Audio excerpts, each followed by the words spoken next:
नमस्कार, मैं हूं बुलंद शर्मा। तस्वीरें हैं हरियाणा के करनाल की। 2 दिन पहले अकाली दल के सांसद पंजाब से करनाल आते हैं और एक भड़काऊ मैसेज देकर चले जाते हैं, जिसमें युवाओं में गर्मा गर्मी का माहौल है। माहौल इस वजह से गर्म है क्योंकि वो शहीद भगत सिंह को आतंकवादी कह जाते हैं और भिंडरा वाले को हीरो कह जाते हैं। और ये सब सुन रहे थे। जिसने सुना उसका खून खोल उठा, जिसको लेकर आज एक चंद्र प्रकाश कथूरिया एक प्रेस वार्ता रखने वाले हैं। उनसे जानने का प्रयास हम जरूर करेंगे इस मुद्दे को लेकर। वो क्या आवाज़ उठाने वाले हैं, युवाओं को क्या मैसेज देना चाहते हैं, पक्ष और विपक्ष अभी तक क्यों चुप्पी साधे हुए हैं, ये सारे सवालों के साथ उनसे रूबरू होंगे। मेरे साथ तस्वीरों में बने रहिएगा। वीडियो को भी लाइक और शेयर जरूर कीजिएगा। चाहता हूँ कि हमारे शहीद आज़म पूजनीय भगत सिंह जी के बारे में जो अपशब्द बोले गए, मैं ही नहीं पूरे देश की जनता इससे बड़ी आहत है। और मैं ये चाहता हूँ कि इस विषय पे पूरे देश की जनता को बीड़ा उठाना चाहिए। और जिसने भी ये शब्द बोले हैं, सिमरनजीत सिंह मान जो अभी सांसद बने हैं, उसने शहीद आज़म भगत सिंह जी को आतंकवादी बोल दिया और भिंडरावाला जी को देशभगत। मैं इस बात से बहुत आहत हूँ और मैं इस बात का बहुत खंडन करता हूँ। और मैं सभी देशवासियों को अपील करता हूँ, आप सभी भाइयों को भी अपील करता हूँ कि सभी देशवासियों को इस बात के लिए प्रेरित किया जाए कि जो व्यक्ति इस देश के युवाओं को बरगलाने का प्रयास कर रहा है और इस देश की अखंडता को तोड़ने का प्रयास कर रहा है, उसको इस काम करने से रोका जाए और उसके खिलाफ जो कानूनी कार्रवाई हो वो होनी चाहिए। देशद्रोह का सबसे पहले मुकदमा दर्ज होना चाहिए और उसके बाद जो भी कानूनी कार्रवाई बनती है वो अवश्य होनी चाहिए। ये मेरी व्यक्तिगत इच्छा भी है और इस देश के सच्चे देशभक्तों की, जितने भी इस देश के वासी हैं, सभी सच्चे देशभक्त हैं, उनकी भी ये प्रबल इच्छा है। क्या ऐसी जो टिप्पणियां हैं नेतागिरी या अपनी राजनीति चमकाने के लिए की जाए? देखिए, अगर राजनीति चमकाने के लिए ऐसे शब्दों का प्रयोग करे कोई भी व्यक्ति, तो ये उचित बात मैं तो नहीं मानता, किसी भी कीमत पे नहीं मानता। कथूरिया जी, आप क्या कदम उठाएंगे इस बयान के ऊपर, जिस तरह का उनका बयान आया? मैं आज सबसे पहले तो आप सभी का धन्यवाद करता हूं कि आपसे मुझे मिलके, आपके थ्रू इस बात को मैं जनता के बीच में रखने का प्रयास करूंगा और सरकार के बीच में रखने का प्रयास कर रहा हूं। उसके बाद मैं माननीय प्रधानमंत्री जी को, माननीय राष्ट्रपति जी को और इस देश के गृह मंत्री जी को और इस प्रदेश के माननीय मुख्यमंत्री जी को और माननीय होम मिनिस्टर जी को पत्र भी लिखूंगा और कंप्लेंट भी लिखूंगा कि उसके खिलाफ कानूनी कार्रवाई की जाए, जिसने इस देश के उस व्यक्ति के खिलाफ अपशब्द प्रयोग किए हैं, जिस व्यक्ति के बलिदान की वजह से आज हम आज़ादी की सांस ले रहे हैं, जिस व्यक्ति के बलिदान की वजह से आज हम इस देश में आज़ादी से घूम रहे हैं, उसको अगर आतंकवादी जो बता रहा है, तो आप ही इस बात का जवाब उससे पूछिए कि आतंकवादी वो है या आतंकवादी ये हैं। सर, क्या लगता है जिस प्रकार से हथियार संसद के अंदर ले जाने की भी इन्होंने एक बार चाह एक रखी थी, उसके ऊपर क्या कहना चाहेंगे आप? देखिए, मैं जहाँ तक संसद की बात कर रहा हूँ, इस देश में उससे बड़ा हमारा मंदिर नहीं है। जिस देश का सबसे बड़ा मंदिर संसद क्यों है? क्योंकि वहीं से हमारे संविधान का पालन होता है, वहीं से हमारे सारे, सबसे बड़ी जमात वही है हमारी। सांसद सबसे बड़ा हमारा मेंबर है और उस देश में वहाँ जाके वो अपनी बात रखते हैं और वहीं से समाधान होता है। जब वो वहाँ हथियार लेके जाना चाहता है तो वो क्या अपने आप को क्या साबित करना चाहता है? वो अपने आप को क्या साबित करना चाहता है, इसी बात से आप अंदाजा लगा लीजिए। जो संदूर का इस समय जो है, ये अपने सांसद बने हुए हैं और इन्होंने जो देशभक्त को गाली दी है, पूरे देश को इस तरह से गाली दी है, आपको लगता है कि उनकी जो सांसद सभा, जो सांसदशिप है, उसको रेजिग्नेशन देना चाहिए या वहाँ से उसको करना चाहिए, या उसको? मैं तो आग्रह करूँगा इस देश के संविधान से कि उनकी सदस्यता रद्द कर देनी चाहिए। ऐसे व्यक्ति को इस देश की उस पंचायत में जाने का अधिकार नहीं है जो इस देश के सबसे बड़े भगत को, जिस व्यक्ति ने 23 साल की उम्र में अपने मुंह से फांसी का फंदा चूम करके इस देश को बलिदान दिया हो, उसकी भावनाओं को हम अदरवाइज खिलवाड़ करके बात कर रहे हैं, उस व्यक्ति को इस संसद में जाने का कोई अधिकार नहीं। इस देश की जो विघटनकारी शक्ति है, जब आपको लगता है कि साथ हो और वो एक विघटनकारी शक्तियों का समूह हो, उसकी तरफ से नेतृत्व कर रहा हो, जैसे खालिस्तान समर्थक है, वो भिंडरावाला का समर्थक है, वो भिंडरावाला को संत बताता है, वो तो आपको लगता है कि जो उसके साथ कोई अनैतिक शक्तियां होंगी, उनके साथ एक अनैतिक शक्तियों का समूह होगा जो देश को तोड़ना चाहता होगा, उन सबका बहिष्कार करना चाहिए। मैंने आपसे पहले आग्रह किया है कि इस देश को तोड़ने का वो काम कर रहा है जिस तरह का बयान दिया है। लेकिन एक बात मैं आपको बताना चाहता हूँ, इस देश की जनता इतनी कमज़ोर नहीं है कि ऐसे व्यक्ति के कहने से देश को तोड़ने के काम पे लगेगी। देश को अखंड बनाने के काम पे जनता लगी भी हुई है और इस देश के वीर, इस देश के सैनिक, इस देश की पुलिस इस देश को अखंड भारत बनाने की तरफ चली हुई है। ऐसे व्यक्तियों के कहने से देश नहीं टूट सकता, इस बात का मुझे पूरा कॉन्फिडेंस है। और ये देश अखंड है, अखंड बनेगा। और पूरे एशिया के अंदर आज अगर देश सबसे बड़ी ताकत है तो इस देश के वीरों की वजह से है।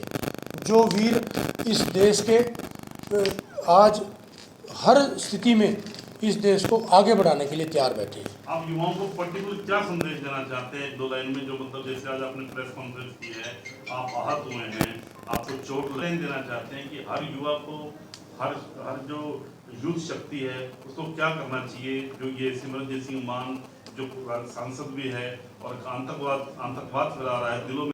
युवाओं को एक आग्रह करना चाहता हूं कि इस सांसद के अंगेस्ट पूरे देश में शांति प्रिय विरोध करना चाहिए और जब तक करना चाहिए जब तक ये सांसद से इस्तीफा देके या इसकी सदस्यता रद्द ना हो जाए, जब तक इसका पुरजोर विरोध करना चाहिए। और मैं इसके लिए पुनः अपील करना चाहता हूं वीरों को भी और पूरे देशवासियों को भी। सर क्या लगता है, ऑपरेशन ब्लू स्टार का भी विरोध किया था सिमरनजीत सिंह मान ने और उसके बाद एक उच्च स्तर की नौकरी से इन्होंने इस्तीफा भी दिया था, उसके ऊपर क्या कहना चाहेंगे सर? इस्तीफा देने से पहले मेरे को एक लाइन याद है, इन्होंने बोला था कि मेरा पुलिस से मोह भंग हो गया है। अब मोह भंग क्यों हुआ, इस बात को मैं ज़रूर करना चाहूँगा। इनके पास विजिलेंस का चार्ज भी था, इनके पास कई बड़े चार्ज भी थे। ये चाहते थे कि पुलिस के जवान भिंडरावाला को सपोर्ट करें, उनको हथियार की सप्लाई दे, क्योंकि 1980 में इन्होंने आतंकवादियों को हथियार भी सप्लाई किए हैं। और जब देशवासी सच्चे जो पुलिस के सिपाही हैं, उन्होंने इस बात का विरोध कर दिया कि हम ये काम नहीं करेंगे क्योंकि देश के सच्चे सिपाही हैं, तो इन्होंने उस बात का ये बहाना बनाया कि मेरा पुलिस से मोह भंग हो गया। भंग इसलिए हो गया क्योंकि जो सच्चे पुलिस भगत हैं वो आतंकवादियों को सपोर्ट करना नहीं चाहते थे, इसलिए इसने रिजाइन किया, क्योंकि ये आतंकवादियों को सपोर्ट करना चाहता था।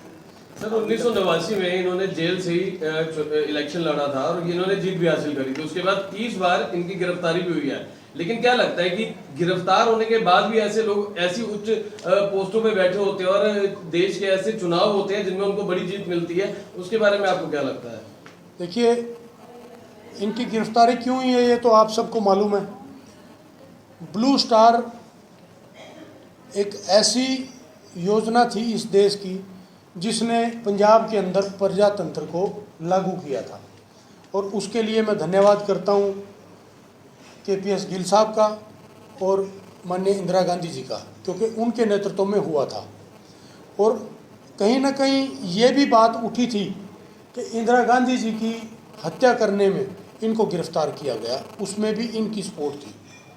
अब ये तो सबको पता है कि इंदिरा गांधी जी की हत्या भिंडरावाला के समर्थकों ने की है, और वो समर्थक किस प्लानिंग से भेजे गए थे इसका देखो, मैं तो बहुत ज़्यादा ज्ञान नहीं रखता, लेकिन मुझे जो पूरे सिस्टम से पता लगा है कि वो एक प्लानिंग से हुआ है काम।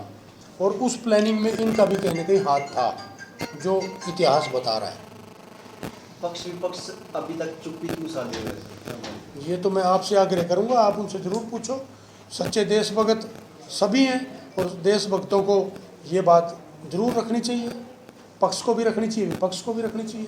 और मैं तो माननीय प्रधानमंत्री जी को कल ही लिख दूंगा कि ये विषय संसद में उठाना चाहिए उनको और उसके खिलाफ कार्रवाई होनी चाहिए।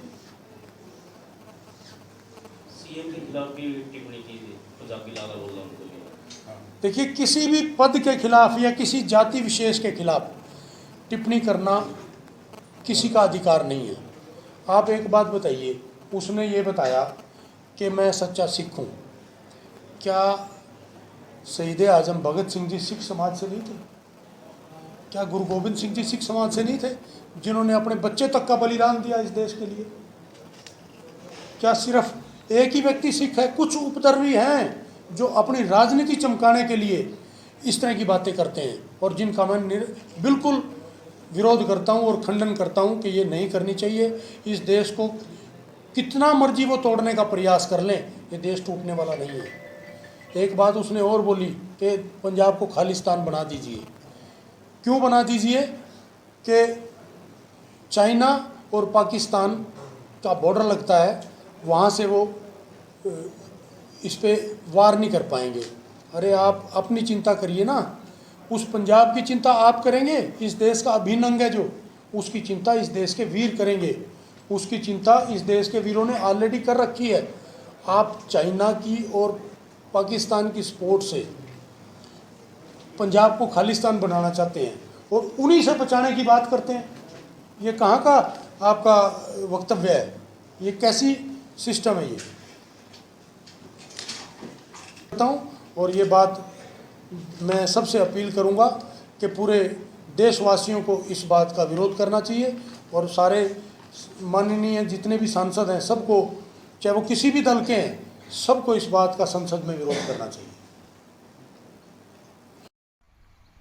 तस्वीरों में आपने देखा कि किस तरह से चंद्र प्रकाश कथुरिया इस बात को लेकर आहत हो गए जब सिमरनजीत सिंह मान अकाली दल के सांसद पंजाब से हैं और करनाल में आकर एक जब भड़काऊ प्रेस वार्ता हो जाती है, भड़काऊ मैसेज जाता है उनकी तरफ से, शहीद भगत सिंह को आतंकवादी कहना, भिंडरावाले को हीरो कह देना, इस तरह के जो मैसेज हैं वो कहते हैं, जिसको चलते आज एक प्रेस वार्ता भी रखी गई थी जिसमें चंद्र प्रकाश कथुरिया ने ये कहा कि वो ऊपर तक अपनी आवाज़ को बुलंद करने का प्रयास करेंगे। सीएम, पीएम या गृह मंत्री तक वो ट्वीट करेंगे, उनको अपना चिट्ठी के द्वारा ये मैसेज जरूर पहुंचाएंगे कि इस जैसे नेता का बहिष्कार करना चाहिए। और युवाओं को भी उन्होंने ये मैसेज दिया कि वो कंधे से कंधा मिलाकर ऐसे नेताओं का बहिष्कार करे, ऐसे नेताओं के खिलाफ रोष प्रदर्शन करे, विरोध करे, ताकि ऐसे नेता जो देश में दंगे भड़काने का काम करते हैं, देश में आग लगाने का काम करते हैं, इस नेताओं के खिलाफ एक बड़ा जोर विरोध प्रदर्शन होना चाहिए, इनका बाइकाट होना चाहिए, जिसके चलते इनका भी खून खोलता नज़र आना चाहिए। आप क्या कहना चाहेंगे कमेंट बॉक्स में लिखना मत भूलिएगा कि आप क्या कहना चाहेंगे शहीद भगत सिंह को जो छोटी सी उम्र में शहीदी का दर्जा दे दिया, जिन्होंने फंदे को चूमकर गले से लगा लिया, उनको आतंकवादी कहना कहां तक जायज़ है, उसको लेकर आप अपने विचार लिखना मत भूलिएगा। खबरें को लाइक और शेयर जरूर भी कीजिएगा। धन्यवाद।